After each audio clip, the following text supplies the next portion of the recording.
Welcome to your channel Myra Pro, hope you enjoyed with this video. So, the Samsung Galaxy S11 is little more than a speck on the horizon, while official information on the follow-up to the Galaxy S10 is non-existent. Precedent means we can make some educated guesses on what the Korean company has planned.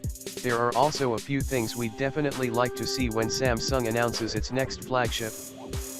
Samsung's flagship handsets launch like clockwork within the same 2-month period. In either February or March, Samsung will probably host its Unpacked event, a time for the company to unveil its Galaxy S phones, with a public release 1 month later. The Galaxy S9 and S10 were officially announced at Samsung Unpacked in February 2018 and 2019 respectively, and then sold in March of the same year. Any deviation, in the case of the Galaxy S8, for example, is usually only by a factor of 1 month, so we can say with some confidence that the Samsung Galaxy S11 will be shown in February or March of 2020. If we assume that there will be more than one Galaxy S11 handset, we can equally assume that these phones will cater for a variety of budgets. The Galaxy S10e costs $870, which is relatively inexpensive when compared to the $1,600 you can spend on a 1TB Galaxy S10 Plus.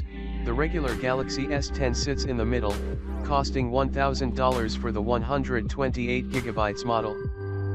You'd hope that a lower-tier Galaxy S11 might avoid the upward trend in smartphone prices by mimicking the Galaxy S10e and skimping on certain features. The fact that it's possible to spend quite so much on a Galaxy S10 handset, however, doesn't bode well for our bank accounts. Expect to pay upwards of $1,000 for a basic Galaxy S11, and don't be surprised if the vast majority of high storage, high memory options come in at over $1,300. Please help me by sharing this video, and your click on the like button means a lot to me, and don't forget to subscribe on the channel and to click on the bell, to be notified with the latest uploaded video. Thanks a lot for your time.